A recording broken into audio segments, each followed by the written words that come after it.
আমার বিয়ে হয়েছে ৫ বছর হয়েছে, কিন্তু আমার কোনো সন্তান হয়নি।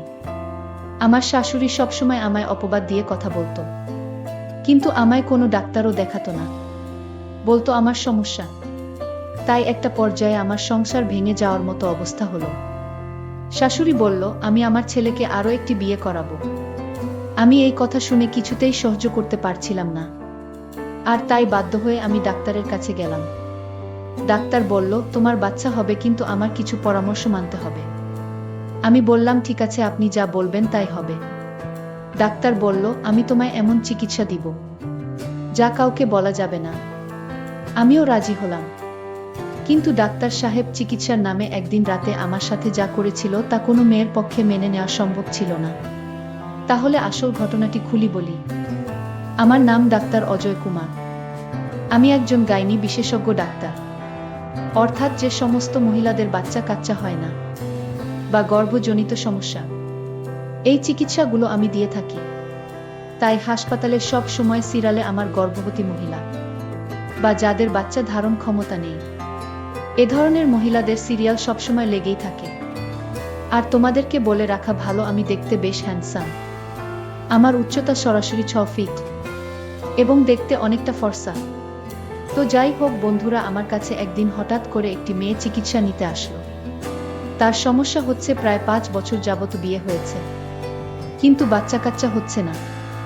আর যেহেতু আমি একজন গাইনি বিশেষজ্ঞ এবং আমার এলাকার মধ্যে অনেক নাম করা, তাই মেয়েটি আমার কাছে আসলো এবং সমস্ত কিছু খুলে বলল। তখন আমি তাকে বিভিন্ন রকমের টেস্ট দিলাম এবং পরীক্ষা করে দেখলাম যে তার বাচ্চা ধরার ক্ষমতা সবকিছু ঠিকঠাক আছে। তারপরেও তার বাচ্চা হচ্ছে না। তাহলে কি কারণ হতে পারে আমি চিন্তা করতে লাগলাম। অবশেষে আমি বুঝতে পারলাম এটা তার স্বামীর সমস্যাজনিত কারণ ছাড়া আর কিছু না। তাই আমি তাকে আমার পার্সোনাল চেম্বারে ডেকে পাঠালাম এবং তাকে জিজ্ঞাসা করলাম তোমার পারিবারিক পরিস্থিতি এখন কেমন। মানে যেহেতু তোমার বাচ্চা হচ্ছে না, এজন্য তোমার শ্বশুর বাড়ির লোকজন তোমার সাথে কেমন ব্যবহার করছে। তখন সেই মেয়েটি অনেক কান্নাকাটি করলো আমার কাছে এবং সমস্ত কিছু খুলে বলল যে শ্বশুর বাড়ির শ্বশুর শাশুড়ি থেকে শুরু করে বাড়ির সমস্ত লোক, এমনকি এখন নিজের স্বামী ও তার সাথে ভালো ব্যবহার করে না এবং ভালো চোখে দেখতে পায় না, কারণ তার বাচ্চা হচ্ছে না। অর্থাৎ তার সমস্ত দুর্বল পয়েন্টগুলো আমি শুনে নিলাম। আর তারপরে তাকে আমি একটা অফার করলাম যে আমি তোমাকে যে কোনো চিকিৎসার মাধ্যমে বাচ্চা দিতে পারি, তবে একটি শর্ত আছে। সেটা হচ্ছে আমি তোমাকে যে সমস্ত চিকিৎসার কথা বলব সবগুলো মেনে নিতে হবে, কোনোরকম অজুহাত বা আপত্তি করা যাবে না, তাহলেই তোমার বাচ্চা হবে। এ কথা শোনার পর মেয়েটি অনেক খুশি হলো এবং বলল স্যার আপনি যা বলবেন আমি তাই মেনে নেব, তবুও আমার একটি বাচ্চা দরকার, কারণ বাচ্চা ছাড়া আমি আমার শ্বশুর বাড়িতে একদম অসহায় এবং আমরা অনেক গরিব ফ্যামিলির লোক। যদি তারা আমাকে ছেড়ে দেয় তাহলে আমার বাবা অনেক বিপদে পড়ে যাবে। তাই আপনি যেভাবেই হোক আমাকে এই সমস্যা থেকে উদ্ধার করেন।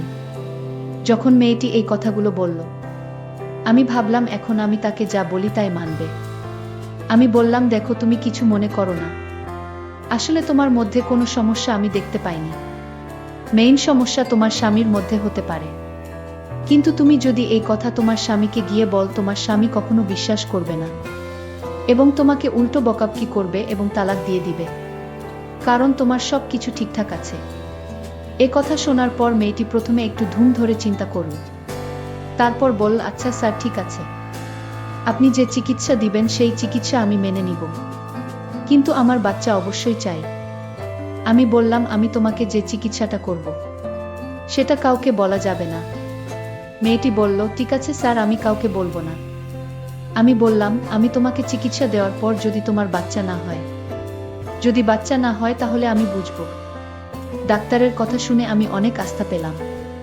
কত ডাক্তার কবিরাজ দেখিয়েছি, তাও সন্তান হলো না, আর আপনার চিকিৎসার মাধ্যমে আমি মা হতে পারবো, এটা ভেবে আমার অনেক খুশি মনে হলো। তারপর আমার সঙ্গে বোঝাপড়া করবে। তাহলে তুমি যদি রাজি থাকো, দেরি না করে আমি তোমার চিকিৎসা শুরু করে দিতে পারি। তখন মেয়েটি বলল যে স্যার আপনি এখনই করতে পারেন চিকিৎসা। আমি বললাম আমি তোমাকে যে চিকিৎসা করব সেটা এখানে সম্ভব না। তাহলে কোথায় সম্ভব? আপনার যেখানে সম্ভব সেইখানেই আমার চিকিৎসা করুন স্যার। স্যার, চিকিৎসার খরচ সম্পর্কে আপনার চিন্তা করতে হবে। আমার বাবার বাড়ি থেকে দেওয়া গয়নাগুলো আমি বিক্রি করে দেব। ডাক্তার বলল, আরে আমি তোমার চিকিৎসা করব, এটাতে তোমার খরচ তেমন হবে না। খরচ হবে না বললেই চলে। আমি বললাম, ডাক্তার সাহেব, আপনি অনেক দয়ালু মানুষ। আপনার কথা শুনে আমার অনেক ভালো লাগছে।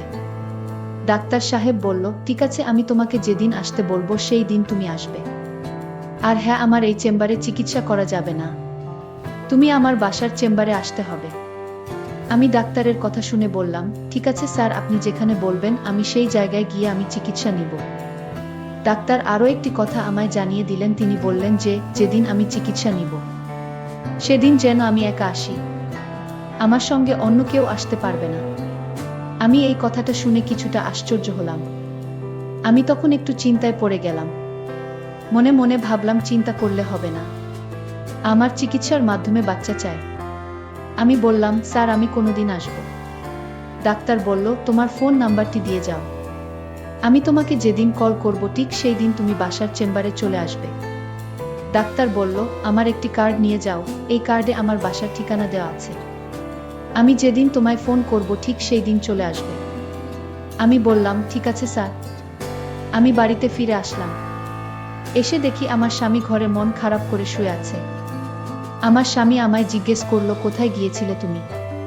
আমি বললাম, আমি একটু বাপের বাড়ি গেছিলাম, আব্বার শরীরটা তেমন ভালো ছিল না তাই। আমার স্বামী বলল, আমার কাছ থেকে অনুমতি নেওয়ার প্রয়োজন ছিল না।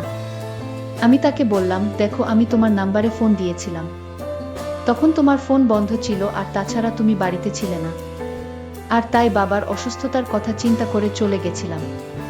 আমার স্বামী বলল, আমি মানছি আমি বাড়িতে ছিলাম না, আমার মা তো ছিল, মায়ের কাছে বলে যেতে পারতে।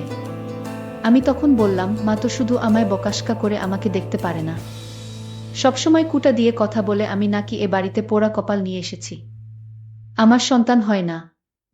এটা কি আমার দোষ? আল্লাহ যদি না দেন তাহলে আমাদের কোনো হাত আছে? আপনার মায়ের কথা আমার আর সহ্য হয় না। আমি কত অপমান সহ্য করে তোমার বাড়িতে আছি, আমি এতে কিছু মনে করি না, আমি আম্মার কথায় কিছু মনে করি না। আমি ভাবি যে এরকম সবার বেলায় হতে পারে। আমার স্বামী বলল, তাই বলে কি আমার মায়ের কাছে বলে যাবে না? আমি বললাম, ঠিক আছে, এইবার আমার ভুল হয়ে গেছে, আমি এখন থেকে কোথাও গেলে আমি আপনাকে না পেলে মাকে বলে যাব। আমি জানি এখন আমার স্বামীর কাছে ভুল স্বীকার না করলে সে সারাক্ষণ বকবক করবে, এর চাইতে ভুল স্বীকার করলেই তার কাছে আমি ভালো। আর তার কাছে ভালো থাকার জন্য আমি মাথাটা নিচু করে দিলাম। আমার স্বামী তখন আমায় আদেশ করে বলল, আর কোনোদিন তার অনুমতি ছাড়া যেন বাড়ির বাহিরে না যায়। আমি বললাম, ঠিক আছে, আমি আপনার অনুমতি ছাড়া বাড়ির বাহিরে যাব না।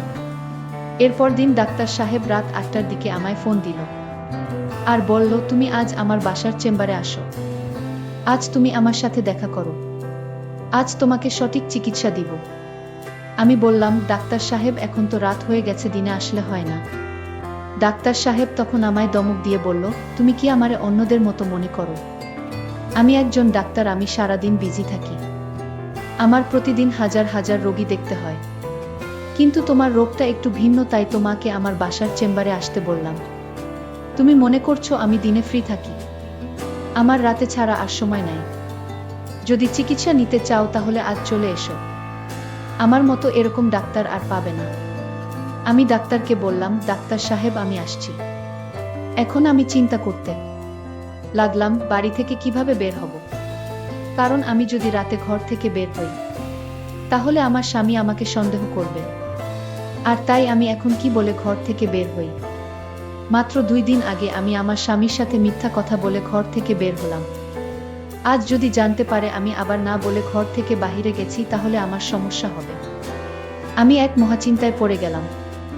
অন্যদিকে ডাক্তার আমার জন্য অপেক্ষায় আছে। আমি এখন কি করব? আমি সিদ্ধান্ত নিলাম, আমার আজ যে করে হোক আমার ডাক্তারের কাছে যেতে হবে আর চিকিৎসাটা নিতে হবে। আমি আমার শাশুড়ি মাকে মিথ্যা বললাম, মা, আমি কিছুক্ষণের জন্য আমার বাপের বাড়ি যাব, আমার বাবা খুব অসুস্থ, আমার এখনই চলে যেতে হবে। আমার স্বামী ঘরে ছিল না।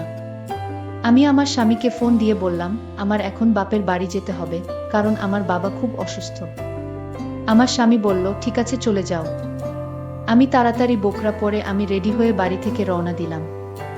আমার শাশুড়ি মা আমার কথার কোনো উত্তর দিল না। আমি কোনো কিছু চিন্তা না করে ডাক্তারের বাড়ি উদ্দেশ্য করে রওনা দিলাম। এই মুহূর্তে ডাক্তার সাহেবের ফোন আসলো। আমি ফোনটা রিসিভ করতেই ডাক্তার বলল, তুমি আসবে আজ? যদি না আসো আমি আর কোনোদিন আমি তোমার চিকিৎসা দিতে পারবো না। আমিও দিব না। আমি ডাক্তার সাহেবকে বললাম, আমি রাস্তায় আছি, আমি আসতেছি, আপনি কিছুক্ষণ ওয়েট করেন, আমি আসতেছি। ডাক্তার বলল, ঠিক আছে। ডাক্তার সাহেব তখন চিন্তায় পড়ে গেলেন। ডাক্তার সাহেব বললেন, আজ আমি আমার স্ত্রীকে বলবো আমার একজন জটিল রোগী আমার সাথে দেখা করতে আসছে, আর তাই আমার চিকিৎসা দিতে হবে। আমার স্ত্রী জিজ্ঞেস করলো, মেয়ে না ছেলে? আমি বললাম, মেয়ে। আমি মনে মনে সিদ্ধান্ত নিলাম, আজ ডাক্তারের আসল রহস্য জানতে পারবো। আমার স্ত্রী বলল, তাহলে তুমি তাকে চিকিৎসা কি বাসায় করবে? আমি বললাম, ওনার একটু জটিল সমস্যা, তাই আজ চেম্বারে আসতে পারেনি তো, আর তাই এখন বাসায় আসছে। ঠিক আছে, তোমার রোগীর চিকিৎসা করো। এর আগে আরো 5 জন মেয়ে তোমার বাসায় আসছে চিকিৎসার জন্য। আমি বুঝলাম না রাতে আসে কেন। আমি আজ দেখব আমার স্বামী কি চিকিৎসা দেয়। আমি আমার স্বামীর উদ্দেশ্য জানার জন্য আমি আগে থেকেই ওনার পার্সোনাল রুমে লুকিয়ে পড়ি। মেয়েটি তখন রুমে এসে হাজির। ডাক্তার সাহেব বলল, তোমার জন্য আমি অনেকক্ষণ ধরে অপেক্ষা করছি। ডাক্তার বলল, আজ তোমার সারা রাত এখানে থাকতে হবে, কারণ এই চিকিৎসা করতে প্রায় 7 থেকে 8 ঘন্টা সময় লাগে। আমি ডাক্তার সাহেবকে বললাম, কোনো সমস্যা নাই, আমি বাড়ি থেকে বলে এসেছি। ডাক্তার বলল, তাহলে তো কোনো সমস্যা নাই। আচ্ছা, আজ যে চিকিৎসাটা আমি তোমায় দিব তুমি কিন্তু কাউকে বলতে পারবা না। ঠিক আছে ডক্টর সাহেব, আমি কাউকে বলবো না, আপনি আমার চিকিৎসা শুরু করতে পারেন। ডাক্তার বলল, ঠিক আছে, তুমি বেডে শুয়ে পড়ো, কোনো নড়াচড়া করবে না। আমি বললাম, ঠিক আছে ডাক্তার, আমি বেডে শুয়ে পড়ছি। তখন আমি লক্ষ্য করলাম ডাক্তার সাহেব লাইট বন্ধ করে দিল। আমি বললাম, ডাক্তার সাহেব লাইট বন্ধ করলেন কেন? ডাক্তার সাহেব বলল, আমি তোমায় এখন যে চিকিৎসা দিব সেটা অন্ধকারে দিতে হয়। আমি বললাম, না ডাক্তার সাহেব, আমার খুব ভয় করছে, আমার সাথে কেউ আসেনি, আমি একা আপনার রুমে, আমার খুব ভয় করছে। ডাক্তার বলল, ভয়ের কিছু নাই, চিকিৎসা নিতে হলে ভয় করলে চলবে। ডাক্তার সাহেব যখন আমার বেডে আসেন ঠিক তখনই লাইটটা জ্বলে উঠল। ডাক্তার সাহেব চমকে উঠল, লাইট কিভাবে জ্বলে উঠল? বাড়িতে কি ভূত এসেছে নাকি? আমার প্ল্যানটাই নষ্ট করে দিল। তখন আমার স্ত্রী বলল, হ্যাঁ, বাড়িতে ভূত এসেছে, এই যে দেখতে পাচ্ছ, আমিই তো ভূত। আমি বললাম, আশ্চর্য, তুমি না আমার রুমে ঘুমিয়েছিলে, তুমি এখানে কি করে আসলে? আমি বললাম, তোমার আসল চিকিৎসাটা দেখার জন্য আমি আগে থেকেই ঘরে লুকিয়েছিলাম। এই বুঝি তোমার চিকিৎসা? আমার স্ত্রীকে বললাম, তুমি যা ভাবছো আমি ঠিক তেমনটা নই। মেয়েদেরকে মিথ্যা কথা বলে তুমি এইভাবে চিকিৎসার নামে এসব করো। আমি ডাক্তার সাহেবের স্ত্রীর কথা শুনে চমকে উঠি, হায় আল্লাহ, আমি আজ বেঁচে গেলাম। আমি ডাক্তার সাহেবের উদ্দেশ্য বুঝতে পারিনি। তার বাহিরের চেহারাটা অনেক সুন্দর, কিন্তু ভিতরের দৃশ্যটা যে এত নোংরা আমি জানতাম না। আজ হয়তো আমি ডাক্তার সাহেবের স্ত্রীর জন্য বেঁচে গেলাম। ডাক্তার সাহেবের স্ত্রী আমাকে বলল, এই মেয়ে, তোমার বাড়ি কই? আর তোমার মা বাবা, স্বামী কেহ নাই? তোমার মাথায় কি সমস্যা আছে নাকি এই এত রাতে কেউ একা একা চিকিৎসা নিতে বের হয়? আমি তখন কেঁদে বললাম, দেখুন, আমার স্বামী আমারে কোনোদিন ডাক্তার দেখায় না, সে নিজেও ডাক্তার দেখায় না। ডাক্তার সাহেবের স্ত্রী বলল, আচ্ছা, আমার স্বামী তোমার রিপোর্ট দেখেছে? আমি বললাম, হে, আমার কোনো সমস্যা নেই, রিপোর্ট ভালো। তোমার সমস্যা নাই, তাহলে তুমি চিকিৎসা নিতে আসলে কেন? চিকিৎসা নিবে তোমার স্বামী। আমি তোমার স্বামীর জন্য কিছু ওষুধ দিয়ে দিচ্ছি, এগুলো নিয়ম করে খাওয়ালে ইনশাল্লাহ ঠিক হয়ে যাবে। বন্ধুরা, আজকের গল্পটি এখানেই শেষ করলাম। ভালো লাগলে চ্যানেলটি সাবস্ক্রাইব করে পাশে থাকবেন। ধন্যবাদ।